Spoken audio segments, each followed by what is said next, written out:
Like rewind your day. Typically, whenever I have minimal sleep, I am more prone to have a negative mindset.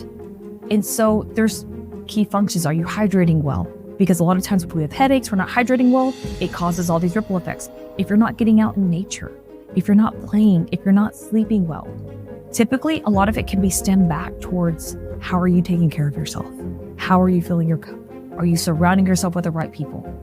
Are you doing the things that make you your best? It's amazing. When was the pivotal moment in your life or career when you shifted toward a positive mindset? What sparked that change? But really, after losing my mom, life was really hard. I was able to learn that both pain and peace can coexist.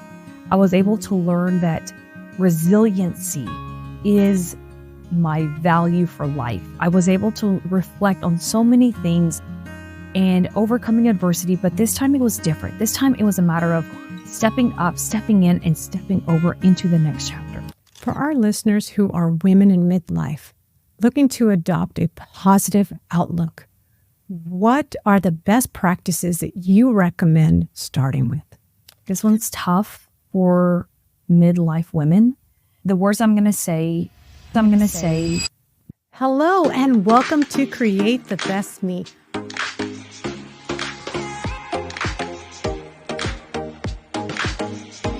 I am your host, Carmen Hecox. Today's episode promises an inspiring journey through transformation, resilience, and the art of embracing life's second act with enthusiasm and purpose.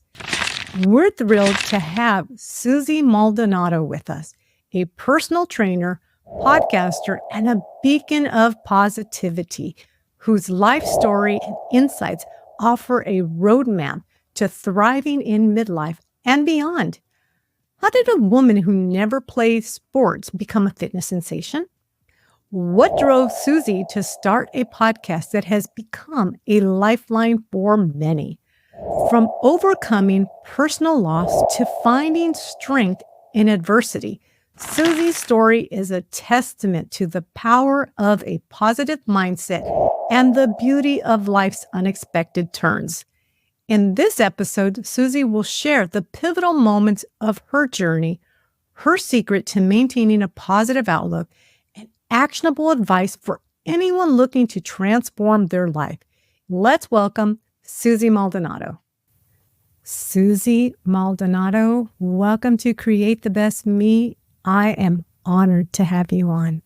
Thank you so much. I'm so honored to be here as well. Can you share a little bit about who you are, your background, and what led you to become a personal trainer focusing on helping people live a more positive life?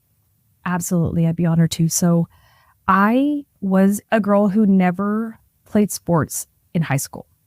And I got into fitness by running my first 5K. It was me and my tennis shoes. And the only person waiting for me at the end of the racing line was my dad. And at that point, I really just enjoyed being outdoors. I enjoyed being surrounded and having a sort of competition. So that was how I got into sports. And I ran several 5Ks, 13 half marathons, 2 marathons. And after completing my marathons, I got injured. And what would any crazy person do other than another competition? So I went from eating bread and carb loading to not eating bread at all. I did my first fitness competition and walking across the stage, I did it, but my body wasn't made for it. And I just really found a deep discipline for sticking with something that was really hard. And so I had the hours already put in that I was adjusted to. Someone approached me at the gym and said, would you like to become a personal trainer? And that's how the journey started. And for some of the people that may not know you, tell us about your podcast.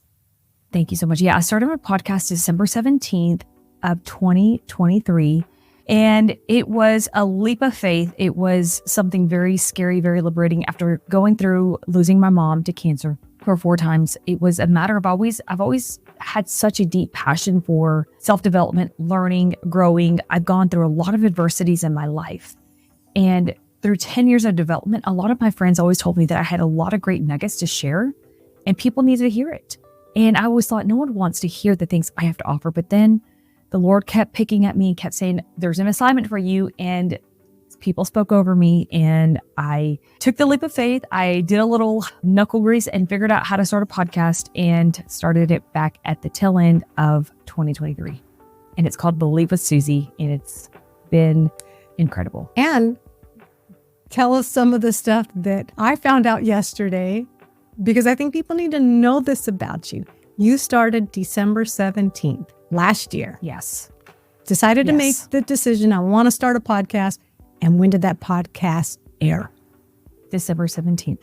So it was incredible because it was a matter of just, a lot of people get stuck in what we call paralysis analysis, to where perfection is the thing that's going to rob you from pursuing your dreams, from taking the chances, from taking the risks.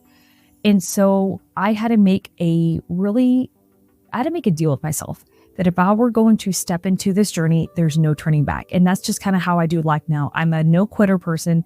I take life one day at a time. And so after I figured out, I created a basic 10-step blueprint on how to start a podcast with minimal equipment, minimal investment, using what you have, and let's go. So I chose to do a solo podcast because then I could really control the content. I decided the first week I couldn't stop talking. And I was able to release 5 episodes my first week. Then I talked to my sister that week and she said, is this going to be sustainable? She goes, as a listener, I suggest you maybe come out with a scheduling of the days you're going to release content and how long they're going to be. So I was thinking, I did 5 last week.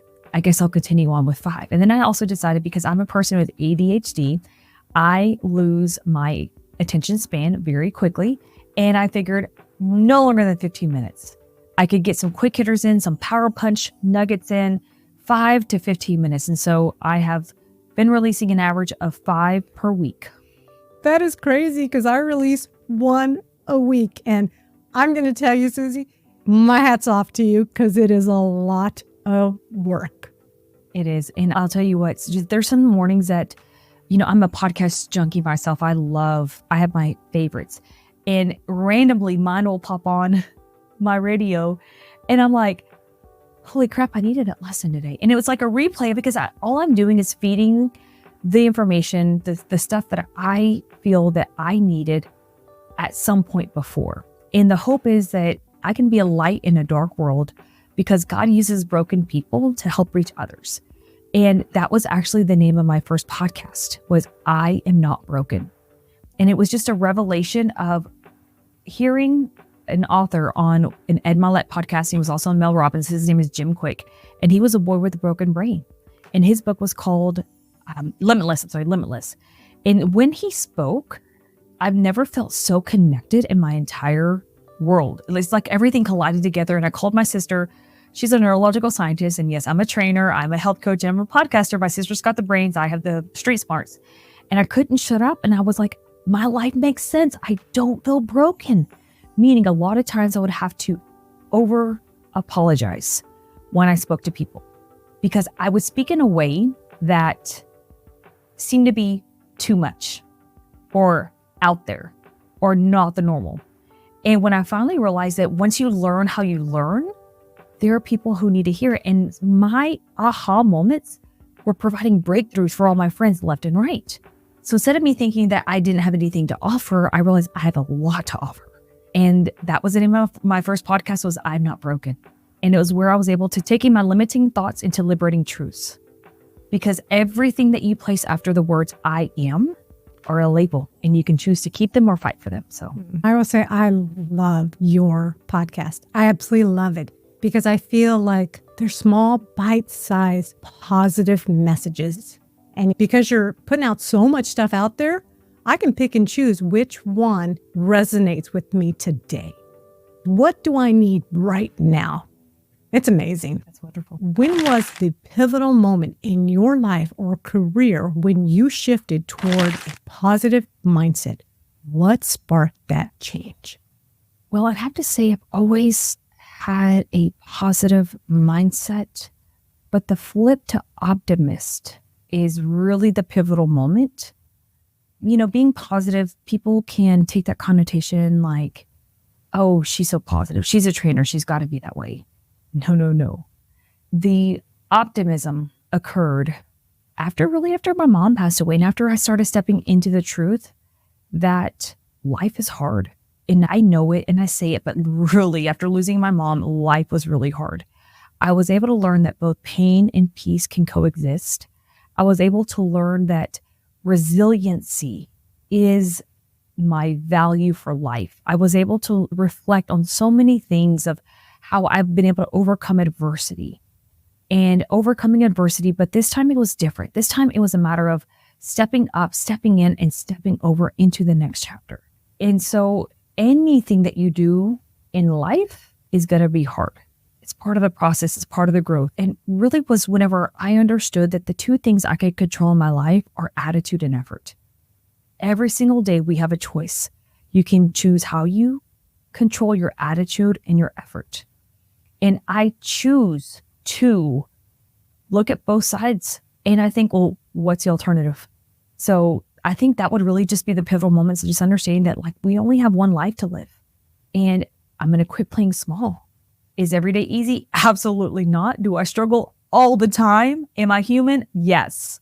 So I'm not perfect for some people, but I am perfect for others. So in what they need to hear, the lessons and all that. And I'm pretty sure because you're a trainer, you deal with people that have different mindsets. And working out is hard. And you are pushing these people to the next level. And maybe sometimes you hear them say, I can't. Susie, I can't. I physically can't. You want me to do this, and I can't. And so I know that a lot of times when I constantly hear negative stuff, it can take an adjustment for me to get back into my positive ways. And so I applaud you that I'm pretty sure you have clients that do this, that you are able to say, I am not going to allow this negative energy to be mine or to embrace it. I'm going to reject it with positive. Slightly. My response typically is, show me you can't. And they look at me and like, show me you can't. And then once they show me they can't, typically what happens is they erase the apostrophe T from their mind. And I said, here's the deal. Everything that we train physical, like in the way I train, is functional fitness. Bending, standing, pressing, pushing.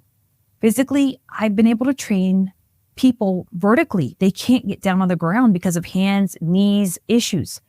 So it's a matter of like, let me show you a way that fits you. I will meet you where you are. And it's more of that per se, because if it's a constant, I can't, like physically, you're right. I do tell them that's completely fine. If you need to, in this minute, take care of you, I support you.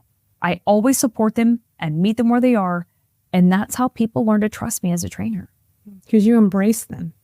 Because it's not easy, but it's a choice and they choose to be there and they choose me. And I have a responsibility. Inspiration plays a huge role in maintaining positivity. Where does your inspiration come from? And how do you keep yourself motivated, especially during challenging times? I heard this great quote one time that said the word inspired comes from a root level of being in spirit, to being with the spirit. So for me, I cannot do it by myself. I am nothing without my faith. I am nothing without the self-development. And just like as you plant a seed, you have to water it, you have to nurture it, you have to be kind to it and be compassionate. It's taking a lot of years of self-development to be able to be who I am today. But the way I stay inspired is always surrounding myself, choosing to surround myself with people who are stronger than me, who we complement each other. It's like if you could think of like a chain link fence, we better each other. So I'm very particular about my circle because no one is immune to negativity. No one's immune to not getting the challenges. They happen every single day. But whenever you have mentors and leaders who you trust, you know they're there for you no matter what. Like, especially like whenever my mom passed away, I had more flowers and more gifts on my front step for people who live in different states because of the leadership that they bring. It's about fighting for people in life and in everything else you do. So inspiration for me comes from a strong faith that I'm guided by and just meditation.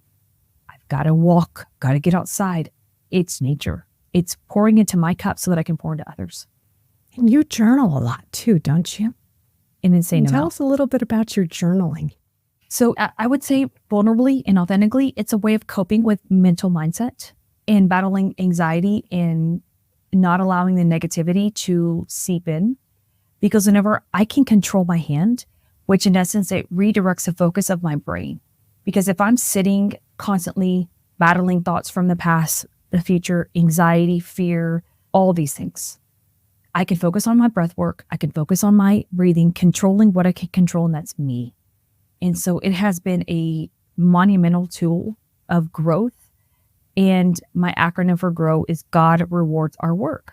So reward is serving others, right? So the things that I learn, I literally turn around and teach others, help others when that time comes. For our listeners who are women in midlife, looking to adopt a positive outlook, what are the best practices that you recommend starting with? This one's tough for midlife women.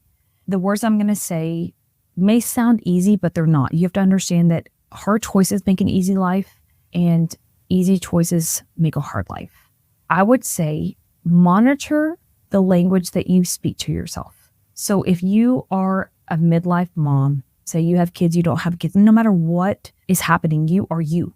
So the 7 inches between your two ears, the dialogue that happens, it is reflective through body language, through whatever it is. So I would just say grace, have compassion for yourself, talk to yourself the way that you would talk to your best friend. You have to be kind because those words are rooted in our identity, in our self-confidence and our self-worth. Our self-worth really is, the best way to put it, it's like the foundation of a house. Your self-worth has nothing to do with what you do. It's how you see yourself day in and day out. Is the foundation of your house, is it solid? Is it sturdy? Is it shaky? Is it cracked? Because from there, the house that you build on the foundation is your self-confidence. And so just becoming aware, I think awareness for me was one of the most pivotal growth aspects that I had to be forged through the fire and came out on the other side day by day. Understanding that there's going to be massive self-sabotaging things that we can do to ourselves. There's going to be comparison theory. There's going to be distractions. There's going to be, especially whenever we rise up to a level and as we get on our growth journey, we start experiencing wins and sometimes we feel like we're not worthy of it. And then we start lowering our temperature back down to who we're comfortable and all the work that it took us to rise up. Instead of lowering back down the temperature of who we are, like I've seen this happen where some clients that joined me lost 20, 30 pounds. They got really comfortable and then they quit coming to me. And next thing I see them, they've added the weight back on. It's just a matter of anytime you start something, it's going to be really hard. It's going to suck. Just stick with it in the hard times and just learn that this life is one day at a time. And unfortunately, the world teaches us, got to have it yesterday type of world. We can get groceries to our doorstep. We can, get on an airplane, fly cross country, be there in 4 hours. And it's such an instant gratification. I think just slowing down sometimes and having compassion and grace and really just falling in love with yourself. Tell me, why do you think, because I've seen that too, or I've experienced it myself, where I've accomplished something that I never thought I would ever accomplish. And I can't sit there and just bask in it because sometimes I might feel like, oh, I'm not worthy of this. This must have been a mistake. I need to be here because this was a fluke. I cannot be here. Why do you think people do that? It's called the lie. It's a limited idea explained because labels become limits and it refers back to a story that we tell ourselves of something that happened to us when we were younger. It's rooted deeply into our self-identity and our belief system. So it's building. Like I tell a lot of people the lessons that I learned that in anything that you're going to do in life that requires growth, that requires you to really flex your muscles and get in and get dirty, you can have the best strategy in the world. but it's not a strategy problem. It's a mindset problem.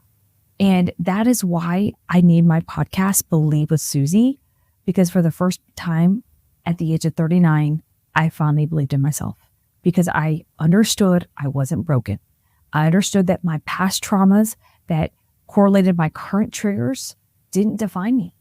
And I learned that whenever you truly believe in yourself, watch out world. And my acronym for believe, B stands for breakthrough. Whenever you get out of your own way, when you quit playing small, those breakthroughs happen, the shifts in life happen. The E stands for empowerment. If you can light your own world on fire and then think about spreading that ripple effect to others, it is unbelievable. The L stands for leadership. Because I'm a good leader, I stepped out of it because I went through some dark times back a couple of years ago.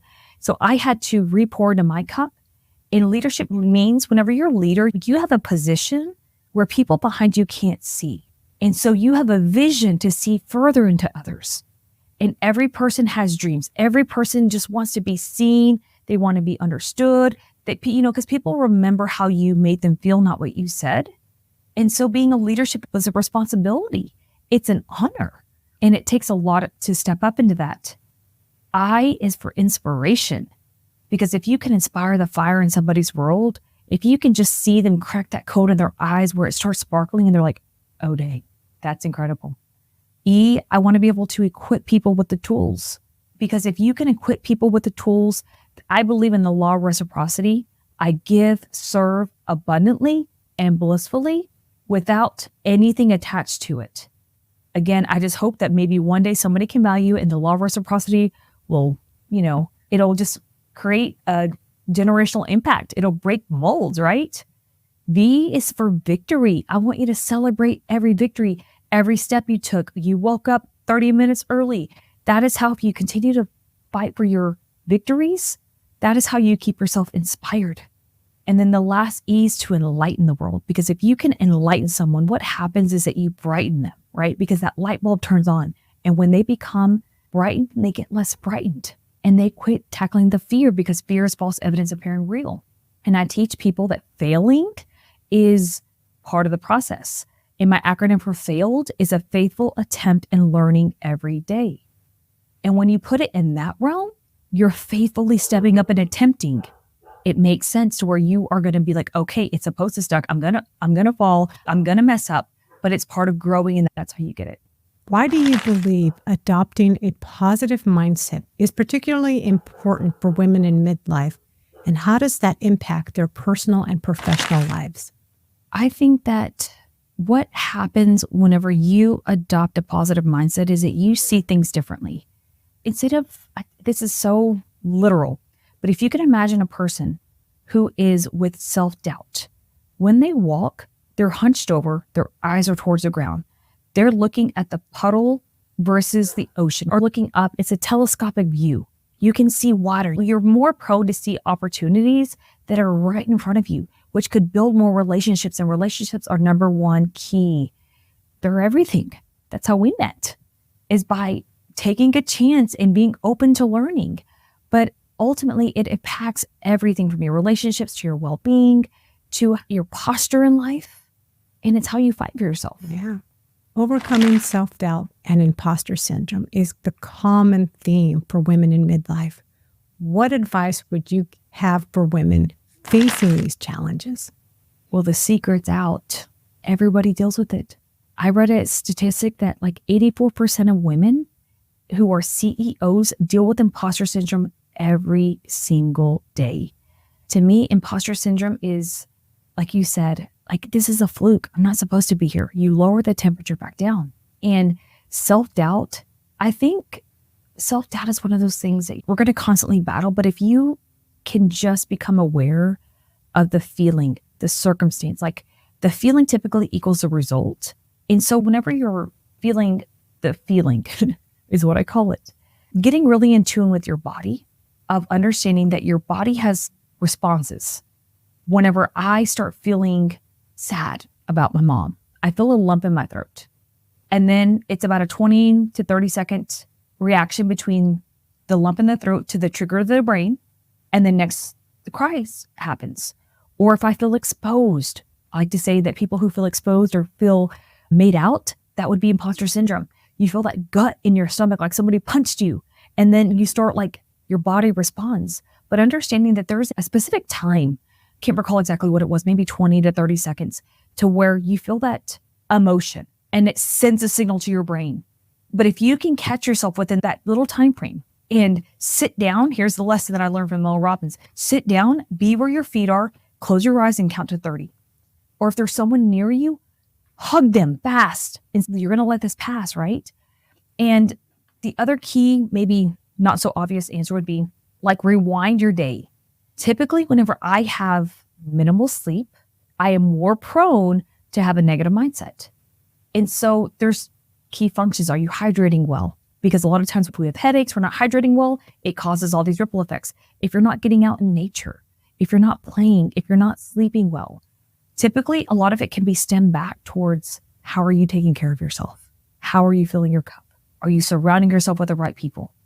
Are you doing the things that make you your best?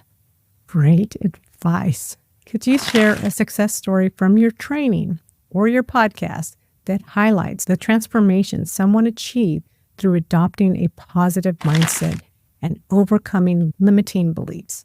I have one, and her name is Anna Chanel. She is one of my clients. I may get emotional, but it's totally fine. So Anna is a client who started with me. She's about to hit a pretty big milestone with her workouts. And when she first came, she had already been on a journey of weight loss. I think she'd lost maybe 60 pounds or so. She was like 236. And I think today she's like 135-ish. And she is I think she's in her 60s. She has 3 grown boys, been married for a lot of years.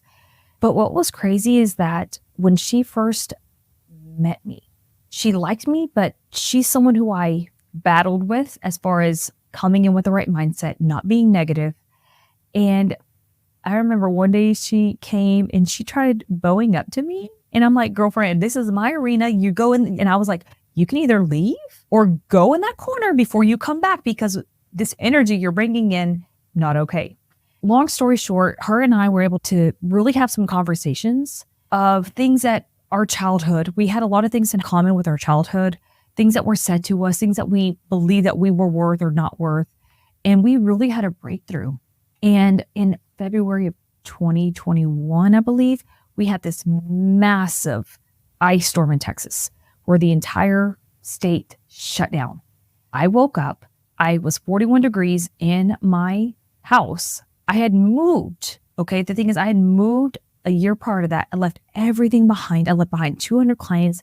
I started from zero in my training business because the Lord laid it on my heart that I needed to be in where I am now. And so I was by myself and people were dying because they had no electricity, no heat, no anything. And I was freezing and I was like, I was thinking, is this it? Like I was laying in bed. It was very surreal. And we had next to no service. But luckily I had a phone call, it rang in and it was Anna. I was like, hello? She goes, get your stuff packed, get your bags packed. I'm sending my son. He's going to be there in 5 minutes. You're going to come stay with me for the next week. She took care of me when I was taking care of her prior than that. So I was like, yes, ma'am. Next thing I know, get a knock on my door. Her son's a firefighter in the city that we're in. Came and picked me up. All my family's like far away because again, I moved far from everyone else and went stay with her for a week. And she was on the hospital grid. We ate chips and salsa. We danced in the kitchen. I trained one of my online classes and it was like the best week ever. So that's a beautiful story. And she's stronger today. And she won an award called the Daisy Award. She's been a nurse for many years, and Daisy Award is more of like the resiliency award of being like a positive light. And that was so huge for her. I was really proud of her for that. That's an amazing story. That almost made me cry. Because I do remember, I'm in California. I remember when the state of Texas went through that. And you are right. People did die. It was sad. And it's nice to know that you touched somebody's life in the past. And that person knew that they needed to touch your life for your livelihood. She knew I was going to be a knucklehead, and she knew I wasn't going to ask for help because she was a knucklehead too. So she was taking care of me. So for anyone looking to make significant changes in life, what is the first step you suggest they take toward self-improvement and a more fulfilling life? The first step is really about self-awareness. It's about understanding truthfully, like drawing a line in the sand. Reflect. Where do you want to go? What do you want your life to look like? Because if you don't have a vision of where you're going, it's hard to know the next step. I read a quote one time that said, it's hard to run a race if you don't know where the starting line is. Where's your starting line? And very closely behind that, I would say make small steps. Don't make these big, hairy, audacious goals, especially if you are wanting to make changes. One day at a time. So again, take one more drink of water.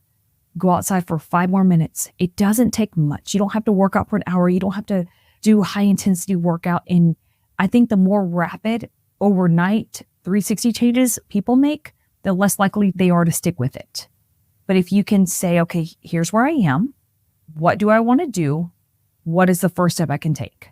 And you don't have to add a lot. It could be something as simple as eating 1 green vegetable a week, more than you were before, or going to bed 10 minutes earlier, or journaling. Especially a lot of my clients who have a lot of anxiety, because I've dealt with it a lot too. Whenever you have thoughts in your head and they have nowhere to escape, it affects their sleeping habits, which causes insomnia, which causes cortisol levels to spike, which causes your body to hang on to extra fat, which causes your central nervous system to be out of whack, which causes the logic to be low, emotions to be high. It's a ripple effect. So that's why journaling for me has been so pivotal, because it's like if you can take it from the brain and safely just write it down, it's like a release for your brain, like it knows it's safe and you can come back to it. And a lot of times whenever you have constant thoughts in your head and they can never stop, it's like you're leaving the lights on in the house all night. There's constant energy running. You got to be able to like release it, because it goes from being invisible to being visible when you write it, which in essence helps you make a plan on how you can move forward. So small steps. From our discussion today, what is one thing you'd like our viewers and listeners to remember and hold close to their hearts? The best advice I can give anybody watching this, and my hope is that maybe one day you'll believe me, and when you do, I really hope you remember this moment, that you are this far away from achieving everything you've ever dreamed of. And the reason why I say you're this far away is because this is typically, if you expand your thumb and your index finger and you turn it towards you, that's a distance from ear to ear. That's your belief system. When you truly start understanding that you can control your effort, you can control your attitude, and I understand there's a lot of things that happen in people's lives. Like, I get that. It's very hard. It's very difficult. But the belief system is your identity. It's the roots of who you are. So if you could think of a big oak tree that's planted, the deep roots, it didn't grow to be an oak tree overnight. It was planted, it was nurtured, it was watered, it was taken care of in good conditions. And I would just say that your mindset is so powerful. It's so powerful. I'd say development, invest in yourself, and that will start building up that belief system. It doesn't happen overnight, but there's people who can really just add to your value vault, is what I like to call it. You know, find the things that you love to do and try to do a little bit more of those. Susie, are there any future projects that you are currently working on? And if so, when can we expect to see them? Well, I am in the process of building out my YouTube channel, where it's going to be a one platform where everyone can find the things that I do, from holistic health coaching towards my low impact training, finding podcast episodes, and who knows what else. But I think currently I've been in a season of listening, I guess, for the next step of where I'm going. And I heard that in the waiting season, that's where you grow your wings. So I am very happy with what I have right now. I'm just looking to expand my reach, my network, looking for opportunities. And I'm going to put this out there because it's laid on my heart. I feel in the future I'll be called to speak on broader platforms, more stages, bring in the story to people of resiliency, of growth, of you're never behind in life, because who you are today is some accumulation of all your lessons you've learned, all your trials, your tribulations, your tests that create your testimonies, your mess that creates your message. You didn't break through because you had a breakthrough. You're no longer a victim. You now declare a victory because the world cannot contain what the Lord already ordained in us. And at any point, you can make a U-turn of creating the life of your dreams. And I'm here for that every day. I'd love to see you create a book, even if it's just little inspirational chapters.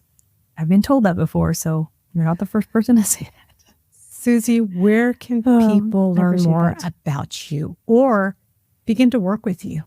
You can find my podcast on Spotify or Apple. It's called Believe with Susie. And on TikTok, I'm at Believe with Susie. That platform is really just a way that I let my wild flag fly of inspiration, devotionals, sharing my life. And then on Instagram, Susie Maldonado 15. Mm-hmm. What about your training? How can people work with you through training? I do have a link attached to my Instagram that has a hub with all my links on there. So it's I don't have the direct link, but I do have they can find it on there. And then we can also include it in your show notes. Susie, thank you so much for coming on. I will include all of your information in my show notes so that people can find you everywhere, because honestly, people need to listen to your show. They have to. I mean, it's better than your cup of coffee in the morning. Let me just put it that way. That's a compliment I haven't I heard couldn't before. stop listening to it you. yesterday. Thank you so much for coming on. Thank you so much for having me, Carmen. I really appreciate it. And that wraps up an incredibly inspiring conversation with Susie Maldonado.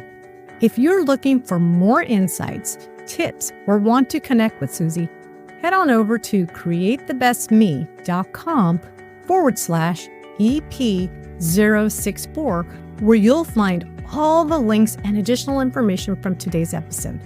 But before you go there, don't forget to hit the subscribe button. Don't forget to join us next week as we'll dive into the art of self-care, prioritizing your well-being. It's an episode you won't want to miss, especially if you're looking to nurture your body, mind, and soul in ways that truly matter. Until then, keep dreaming big. Take care of yourself, and remember, you are beautiful, strong, and capable of creating the best version of yourself. Thank you for watching. Catch you next week. Bye for now.